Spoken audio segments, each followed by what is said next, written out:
process of having ideas and doing them, being entrepreneurial, is so enabled by the internet. Because it is this amazing library and this amazing stage that this is the muscle to exercise. Even if it's your little side hustle, even if it's the Etsy store you're doing on the side because you just want to learn how to knit.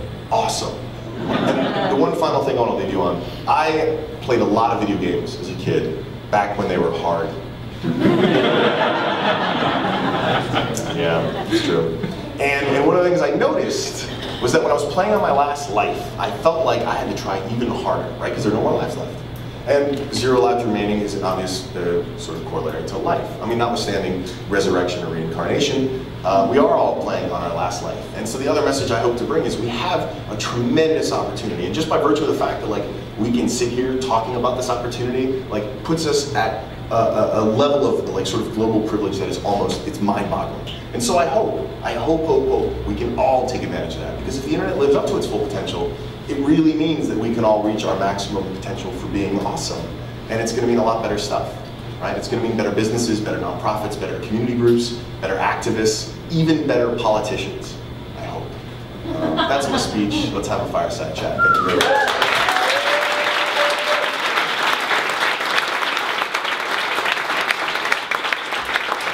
We do a lot of stuff with community here. You've built one of the most incredible communities, community of communities, Stephen, on the internet. And I'm just, tell us a story of just the thing that we would just never expect of what it's like to actually manage and grow a community. What's the craziest story? I mean, here's the thing, and Steve and I, the one thing we definitely got right really early on, like a month in, we had that fight about tags or subreddits. And Steve won that fight, thankfully, and it changed the product. It put Reddit on the trajectory it's on today, which is to say, we knew if Reddit was going to grow. We weren't sure how it was going to grow exactly, but we knew that if it were going to grow, it would have to be this platform for communities. And at some point, there would, I was joking about the community that does nothing but satirize Mexican politics in Spanish. That's a real community. That's not a community I can unfortunately participate in, because I don't know anything about it. But we knew it had to grow that way. It had to, at some point, just exceed the two of us.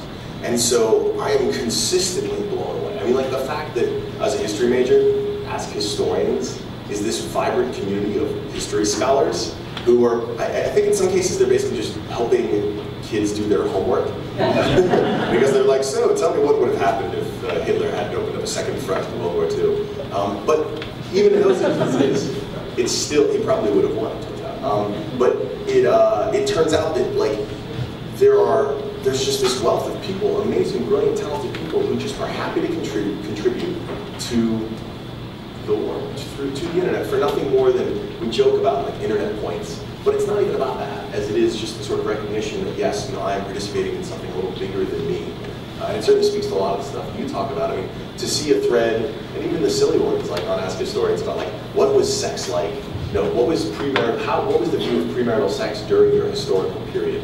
And so it's amazing, because you get a scholar from feudal Japan doing a narrative about premarital sex, and sort of the societal repercussions, how it was viewed. And then you've got someone who studied Iceland during the Viking times, and someone else, and it's just this content was always in the heads of a bunch of disparate people all over the world, but now it's getting a stage, it's getting this platform, and it's a reflection of all the people who pick up the microphone. And that's sort of how I've always looked at social media. It's handing out a bunch of microphones, or a bunch of printing presses.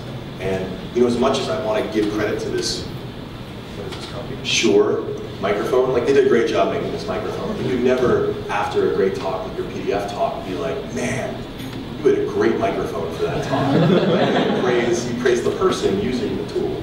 So that's generally how I look at it. So, as you probably know, I like to talk about the internet being my religion, and God is now about to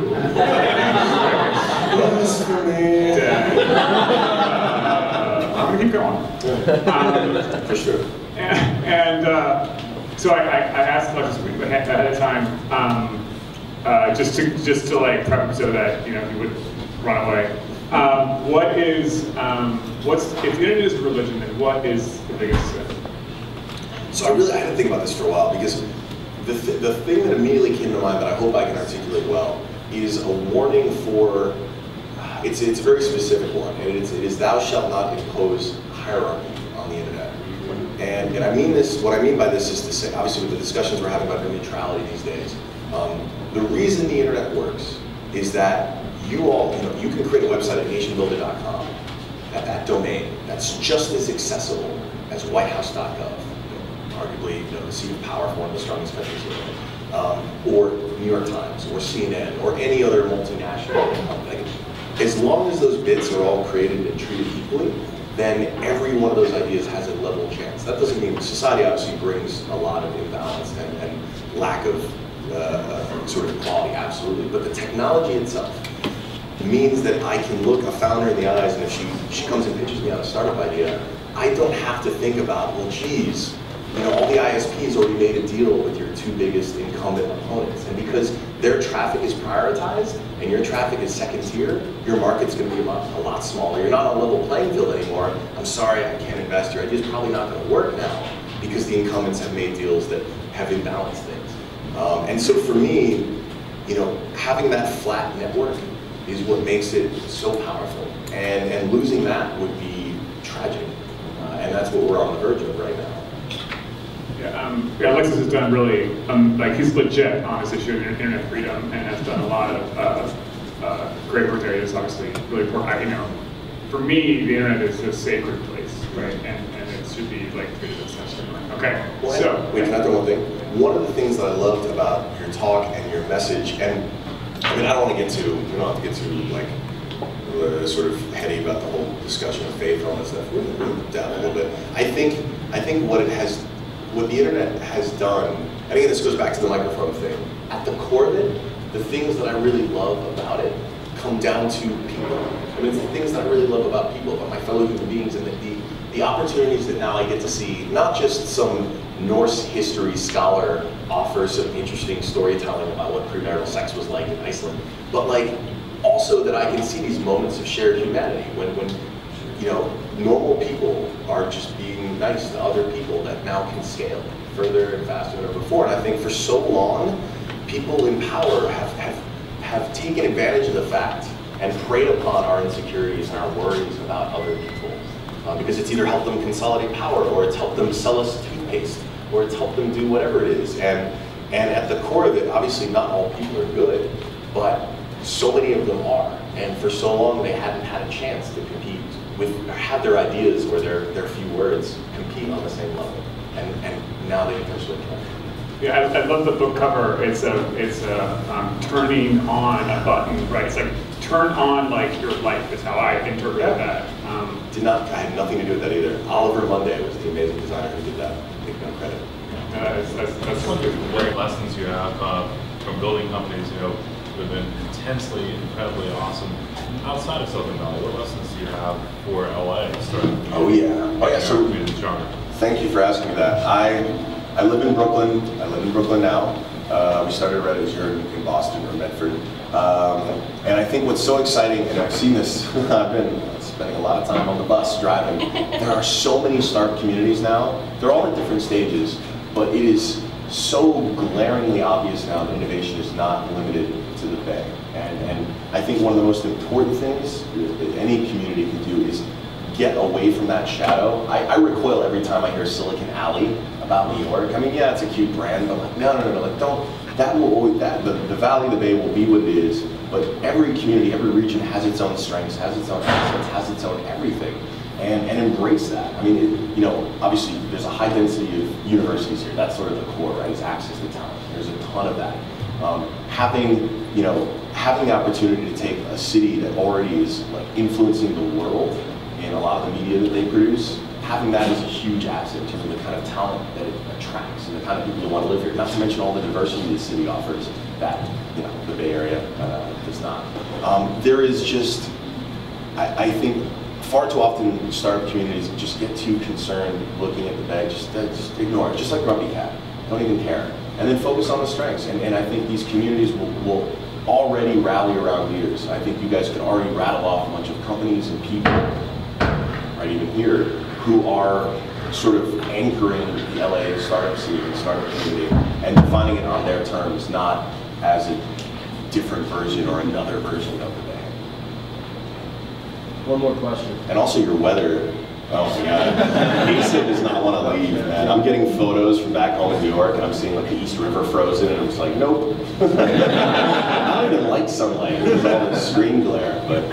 Yeah, we go on Twitter and we like start poking at people we want to hire. We just like send them links to the weather reports. That's a strength. Play to the strengths. One more question. Josh, there in the back. What's your favorite subreddit, and what should we do to help fight for net neutrality? At the moment, probably birds with arms. That one gave me the giggles earlier today. And what you should do, I mean, okay, bottom line, and I'm probably preaching the choir here, but like, I think you're seeing firsthand, well, you know firsthand, people, human beings, with phones, I know it's antiquated, can make a tremendous impact when they all call at the same time, or roughly the same time. That, in so many ways, all the millions of people who defeated Soap and Pippa, there were emails, there were petitions, those were all great, but end of the day, phone calls still have such an amount of weight. When an articulate, thoughtful, passionate person calls up and leaves a message, like, it matters. When a ton of them do that, it really matters. And I think the more that we can all do to become better connected citizens, the better. And that's having, I use Contact Congress as my favorite example. It's a nice little iOS app, it's probably on Android too, where you just fire it up and you have all of your rep and your 2 senators on speed dial, literally. And you just push a button and it calls into the office. I did it on stage at South by and asked my rep about CISPA on stage. Of course I wasn't asking the rep per se, it was a staffer, but like, you do it the first time and you realize they're just humans, right? And they work for you, so why not check up on them like any good boss would? And get in that mentality, because like, you know, she's a fellow Armenian, but Kim Kardashian has so much of her not very important life available for us. Like, if we have that kind of transparency into Kim's life, why don't we have that kind of transparency into our politicians' lives? Why don't we have that? And I think you are still seeing the same stuff that has always worked, continue to work. It's just being amplified by the internet. It's the fact that we can now use software to rally a bunch of people together and all get them to do things like call in or protest. But that's the core of it. And then support organizations like EFF, like Fight for the Future, like Demand Progress. They're on the front lines. I'm the dude who shows up when they tell me, hey, listen, can you help us out a little bit? They're the ones who do all the real stuff. I just hold microphones sometimes and give quotes. We have heard that Kim Kardashian actually has ambitions to be mayor of Glendale. I heard. So yeah. we are there. Can you work on that? We will be there for her. Yeah. You know, here's the thing. I'm growing up Armenian. Before that, it was Dr. Jack Kevorkian, and so it's just like, is this a step forward or a step back? I mean, Dr. Jack got a bad rap though. All right, thank you so much. Thank you. Thank you.